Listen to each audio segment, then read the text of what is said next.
Hello and welcome back to the NBA DFS Slate Breakdown for Tuesday, January 14th. I am back. Took yesterday off. Had a nice day snowboarding with my daughter and one of her friends. It was great to get them on the mountain and have a relaxing Monday. Now, let's dive in. Let's make some money.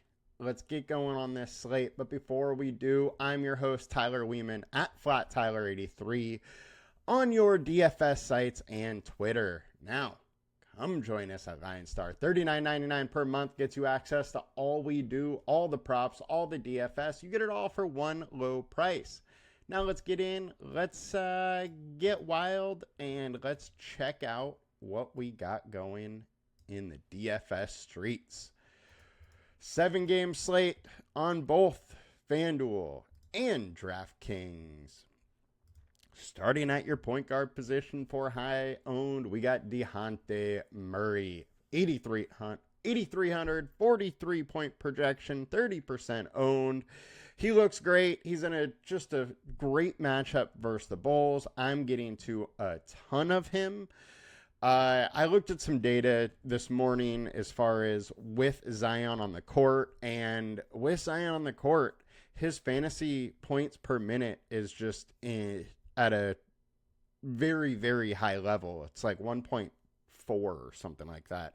Now, it's a very small sample size, and so I don't really expect it to be that high, but I did dig into some more of the stuff. He's just scoring at a higher rate with Zion on the court, and it's not like his field goal percentage jumped up, to some insane amount. So I think there is some stickiness with Zion being on the court and helping Murray. Now, then you also add in the fact that it's a very good spot, and I see a lot of reasons to want DeJounte Murray in this spot. After all, he is 8,300 and has gone 50 plus in 1, 2, 3, 4 spots over the last 3 weeks. So it makes a lot of sense. I mean, he's gone over 50 and 5, over the last month or so. So I like Murray. Ceiling's right. Price is right. All looks good. Just we're eating some chalk to go to him, and I'm fine to eat some of it. Andrew Nembhard, 5,700, 22% owned. Now, this is an interesting one. We got Tyrese Halliburton being questionable. Now, with Halliburton questionable, I would expect Nembhard to pick up some usage, pick up some more minutes, and I do have some reservations with him being chalk. While I do think he picks up extra minutes, so far this season, we've actually seen him regress from a fantasy per minute standpoint without Halliburton on the court. Now, in years prior, we've seen him have some huge blow-up games without Halliburton. So it's an interesting spot, and you really kind of got to figure out which data you want to go off here. If you want to go off data just from this season, this is probably a fade spot.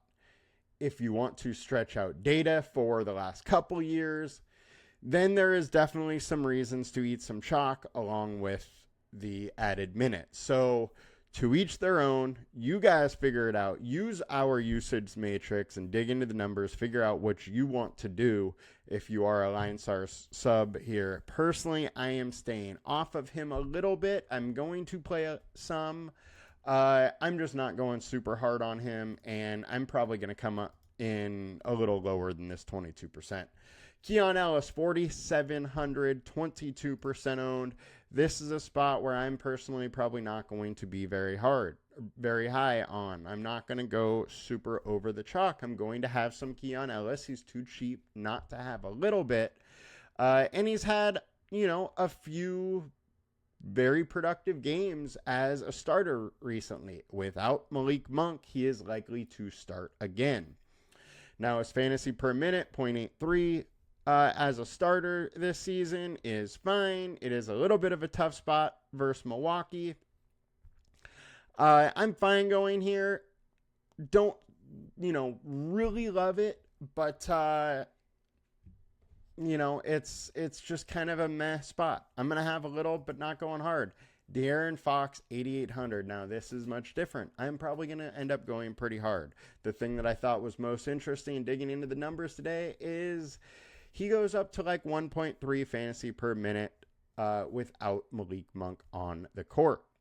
Over the last 20 games, he's at 1.19, as you can see right here on our little graph here. So, nice little increase there. The matchup versus Milwaukee is, slightly negative for him, but not enough to, counteract the big bump up he gets without Malik Monk. So I like the spot. I'm going to be playing De'Aaron Fox, and I expect him to get big-time minutes without Monk on the court. I would not be surprised whatsoever if he's up to, 37 and a half, 38 minutes or something like that today, in a game that they can definitely win, and he gets more usage. So I don't mind going some Fox.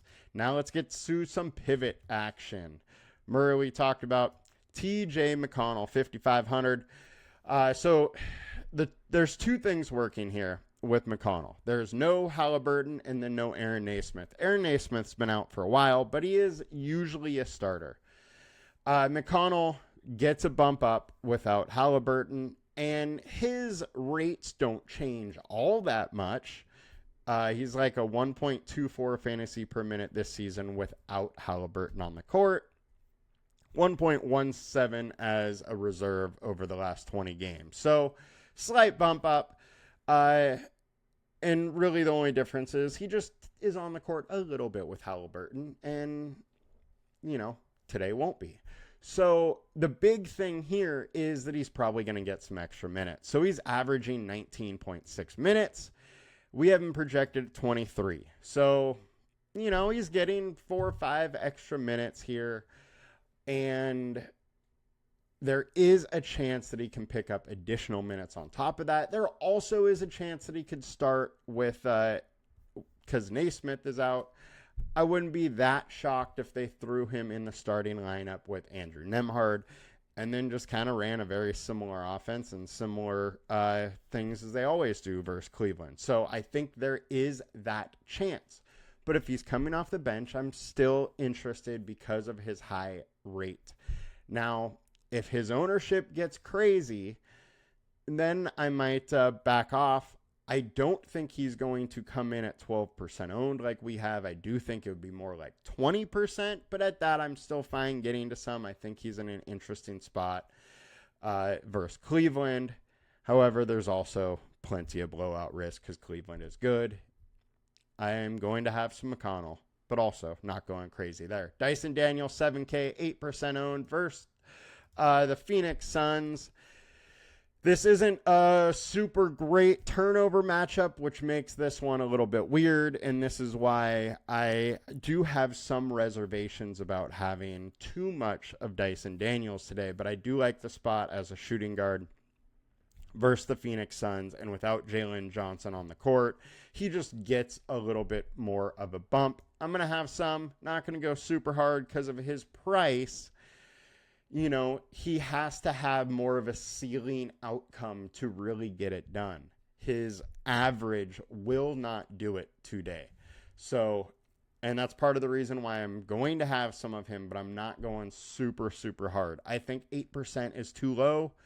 If I'm 15 to 20%, I'm good with that. It's not going to kill my lineups if he doesn't have that ceiling, but gives me a good chance to get one of those ceiling outcomes, which at 7K would be very, very helpful. Next, Kyrie Irving, 8,200. He has a questionable tag today, so we're still not sure if he's back. Also not sure if he is going to have any sort of minutes limit. So got to wait for some of that information. But if he's back, I expect him to not really have a minutes limit, and there's no Luka. So we have that insane ceiling. He's only 8,200. I'm absolutely fine going here, and I'll probably get to a lot of him if he is playing and there's no news on any sort of issue with the amount of minutes he's going to play. And then last, Kobe White. So I kind of figured Ayo is probably going to be out again today. He is still listed as questionable, so I have no news. It is just a gut speculation that AO is out. But if AO is still out, I think Kobe White is interesting. I think Zach LaVine is interesting. If AO is in, I'm probably pulling back off both those guys. So that is the one thing I want to put out there, but it's a really good spot versus the Pelicans here. So I'm interested in AO when he has that ceiling of trying to go for 50 or even, mid 40s at 6,500. All right, let's get over to DraftKings point guard high owned. We got Devin Booker, 26% owned. He is 9K. I think Booker's in a good spot, and I'm definitely going to get to him. One of the things we have talked about over the last, week and a half or so since Beal went to the bench is that his rate is just much better without Beal on the court. He has less Beal on the court with him now, so it makes some sense that he's had some decent games lately. The other thing is he's had good matchups, so I don't think it's just Beal. It's, a product of both good matchups and less time on the court with Beal. That's exactly what we have once again. He has hit over 53 of the last 4, gone for 60 once in that span. I'm fine going back to some D-Book. Russell Westbrook, 6,900. He has been playing amazingly well lately. The one worry here is Aaron Gordon is back. Everybody's probable. They're getting healthier. Minutes could be a little harder to come by. The one thing I have to say is that Aaron Gordon is still limited. He only played, I think, 18 minutes last game. Maybe he gets a couple extra today. But most likely with that limited amount of minutes, they're going to keep him on the bench, and Russell Westbrook will stay as a starter. Guy's been balling. I mean, he's 6,900, and he's hit close to 50 or over 50 4 times in the last 3 weeks, 2.5 weeks. So just stick where the iron's hot. I don't mind having some Westbrook. I don't have a ton of him personally right now. Maybe I should get a little bit more of him just because of his price. But on DK, 6,900 is just too cheap for him in my mind. De'Aaron Fox, 8,300. I would have a ton of him on DraftKings. Now, shooting guard, FanDuel. Benedict Mathurin, 29% owned, 6K. I do think he's a bit too expensive here at 6K.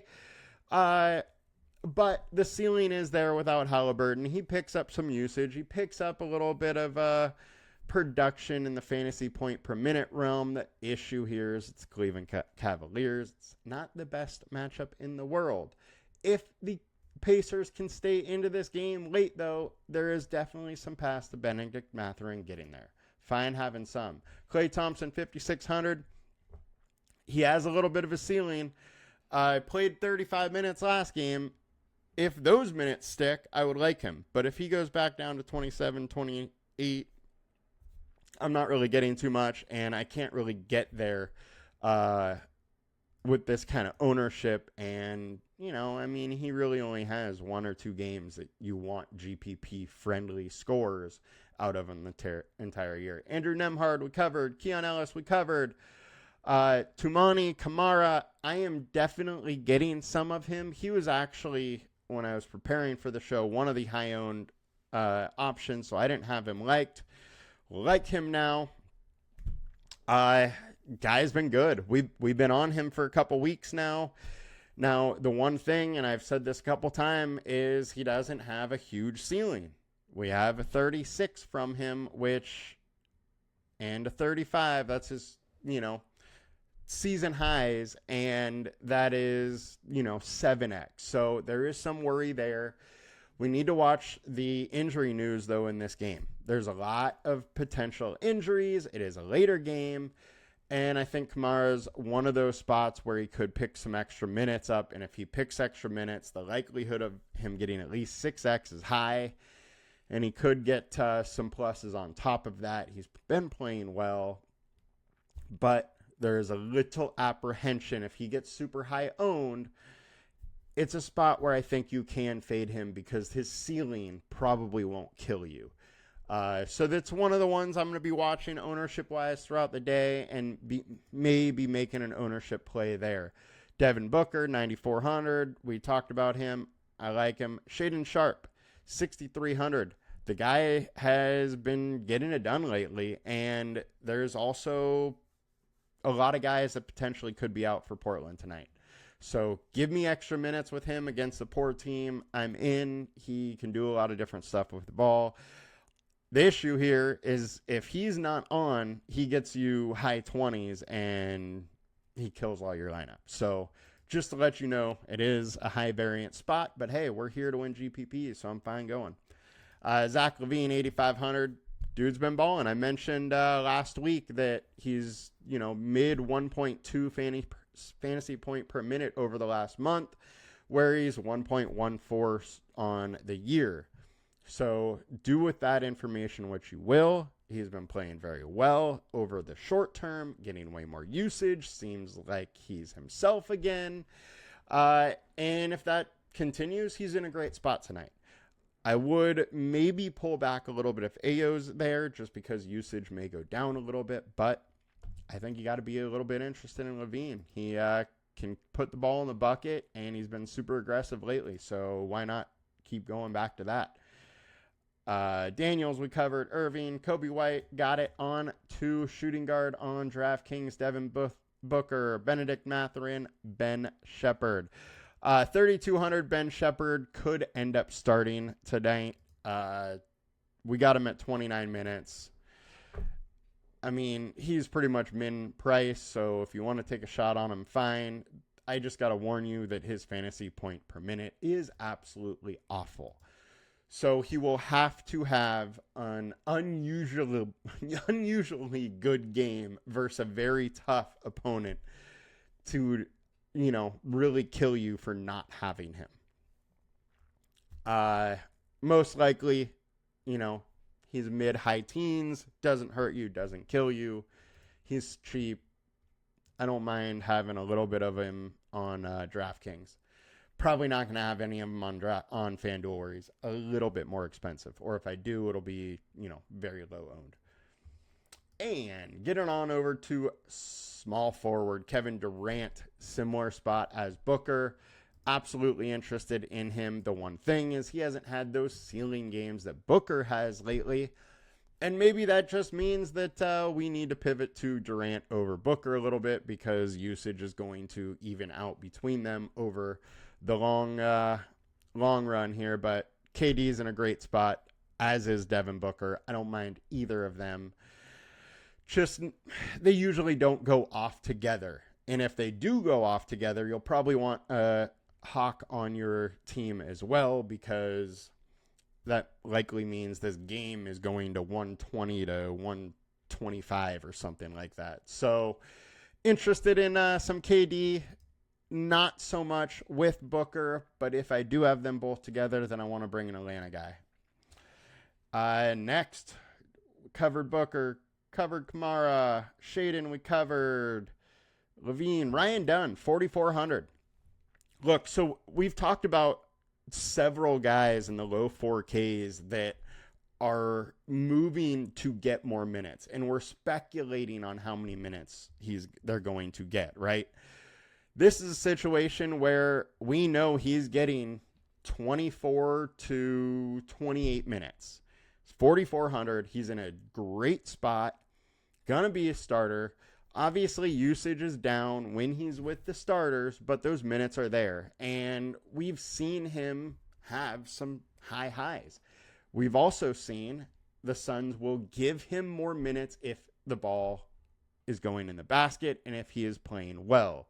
So I think it's interesting to go for some Ryan Dunn opposed to some of those high owned value places or value spots. And obviously throughout the day, more value is going to enter the realm of playability. And with that, maybe I pull off some Dunn.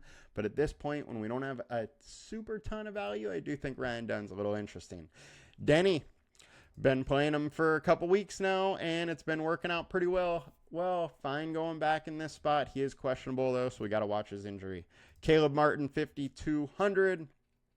We know he has a ceiling from his time with Miami, and he's shown a little bit here. He has a couple, 7Xs, and with his price, there's a decent chance he's able to get to 6x in this spot. It is the Thunder he's playing against, though, which is always a rough spot, but a lot of Miami guys are out this game, so minutes should be there a little bit regardless if he's blown out or not. Maybe, they're not 38, maybe they're 32, something like that, but I'm fine having a little bit of Caleb Martin here as a little bit of a value play, not super value, though. On to small forward on DraftKings, Benedict Mathurin, Ben Shepherd, and Bogdan Bogdanovic. Bogdan, 4,300, 20% own. I'm fine at 4,300. I mean, if he's going to get 28 minutes, 4,300 is just way too cheap. We know he has a ceiling. He has shown it a couple times this year, and he hasn't even been playing that well so far this year. If he starts to click a little bit, he's usually more like a 0.95 fantasy per minute guy, but right now this season he's been 0.82. So makes a lot of sense to want to have some Bogdan Bogdanovic in this situation. DeRozan 6,800. I'm fine getting some. He's lived in the 40s, and he also hasn't been playing that well this season. Just usage a lot lower. But if you're going to give me a chance at mid 40s at 6,800, I'm going to take it a little bit. Power forward on FanDuel, KD. Onyeka Okongwu and Pascal Siakam. So Okongwu, 5,200. The Suns haven't been good versus backup centers. Now we also have Yusuf Nurkic out, so I am more interested in Okongwu in this spot. We know he's going to get 22 to 25 minutes.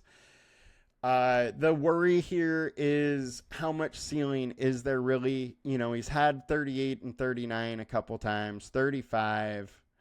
But he really needs to be playing pretty well to get those extra minutes. He does get them occasionally, though. So there's a couple different ways he can get those extra minutes. Capella gets in quick foul trouble. He just plays well. Or, they play him alongside Capella a little bit, which I don't expect because KD's there. I think they want somebody else to guard KD. But there are multiple paths to him getting some extra minutes. I'm fine going here. I just think his price is a little bit high when his ownership is this high. The range of outcomes for him really is 20 to 30. That's what he usually is at. We need a good game to get plus on top of that, and he's high owned. So I like him. I'm going to get some, but getting slightly worried with ownership / price. Pascal Siakam, 7,800. There's no Halliburton. He gets a little bit of a boost in the fantasy point per minute standpoint, but a very tough matchup. Now let's get to pivots. Patrick Williams, 4,600. I am fine to have some Patrick Williams if Ayo is still out. If Ayo is there, I'm probably off him. 0.81 fantasy point per minute. He's in a good spot versus the Pelicans. Pretty much, we've just been playing people versus Pelicans lately. Super high game total. The 27th overall versus power forward. Team defense tool likes Williams. A lot to like there. Denny and Caleb Martin, we talked about them both. We're going to power forward on DraftKings.